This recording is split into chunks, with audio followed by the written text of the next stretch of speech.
Hoje vamos falar de um tema que incomoda muita gente e tem gente que não gosta. Serpente, só que eu vou pôr ela no fogo. Vamos ver como é que fica? Atos 28, de 1 a 5 diz assim: Estando já salvos, soubemos então que a ilha se chamava Malta. Os indígenas usaram conosco de não pouca humanidade, pois acenderam uma fogueira e nos recolheram a todos por causa da chuva que caía e por causa do frio. Ora, havendo Paulo ajuntado e posto sobre o fogo um feixe de gravetos, uma víbora, fugindo do calor, apegou-se-lhe à mão. Quando os indígenas viram o réptil pendente da mão dele, diziam uns aos outros: certamente este homem é homicida, pois embora salvo do mar, a justiça não o deixa viver. Mas ele, sacudindo o réptil no fogo, não sofreu mal nenhum. Paulo tinha um sonho, um desejo, parece nós. Nós também temos sonho e temos desejos. Paulo tinha um sonho interessante, ele queria ir para Roma. Tem gente, como os cristãos, eu quero ir para Jerusalém. Tem outros que dizem assim, eu quero conhecer o mundo. Tem outros que dizem assim, olha, conhecendo o Brasil eu já estou satisfeito.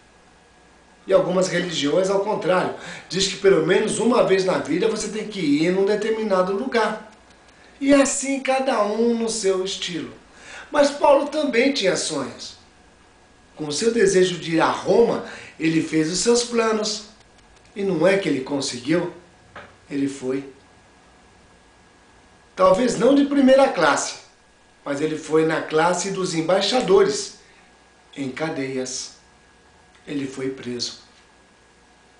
Ele estava preso dentro de um navio, se dirigindo para Roma. Sabe o que foi interessante? Tudo devia estar certo. Ele tinha orado, ele tinha um projeto, ele queria chegar em Roma, ele estava satisfeito com seus planos. Mas não é que o barco começou a ter problema?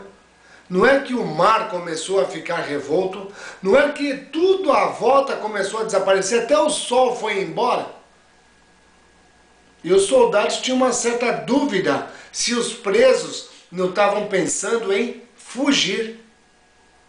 Tinha um sistema, tinha um processo em volta que dava a impressão, inclusive, que poderia ter, aspas, mortandade de escravos. E não é que Paulo também era escravo, como eu falei? Poxa, mas tudo que ele queria era uma viagem para chegar até Roma. O que ele tinha de errado? Um pensamento tão nobre. Ele queria levar as boas novas lá para o Império Romano, para a capital do Império Romano. 276 pessoas dentro de um barco. Só Paulo acreditava que ia chegar. 275 pessoas desesperadas, sem ânimo de vida, sem vontade nenhuma de fazer mais nada. Por isso nós começamos lendo: estando já salvos. Isso é o próprio Lucas escrevendo. Ele também já não estava acreditando que ia sair dessa. E Paulo animando todo mundo. Só que eles chegaram na terra. 276 pessoas chegaram na terra. Não morreu uma. O barco encalhou e quebrou. Os produtos que estavam dentro do barco, as mercadorias, foram todas lançadas no mar. O que sobrou de material? A vida. E Paulo agora, do lado de cá, começa a chover e esfriar. Não tem nada errado. Mais uma vez, as coisas contra. tudo falando, tipo, Paulo, acho que a tua oração não estava certa não, hein? Paulo, pensa bem que você não vai chegar em Roma nunca. E Paulo firme, crendo que chegaria. Paulo viu a fogueira que fizeram para eles, chegou, pegou um fecho de madeira, alguma coisa pequena, e jogou no fogo. Não é que uma víbora resolveu fazer um colarzinho, um pendente na mão dele? Se ele fosse direito, foi com essa. Se ele fosse esquerdo, foi com essa. Mas que tinha um pendente, tinha. E não é que esse pendente todo mundo viu? Pensa bem, os que saíram dos barcos, 275, estava na deles, tudo bem. Mas os indígenas, que tinham sido hospitaleiros e tiveram humanidade, palavras que hoje, olha, é meio complicado, hein?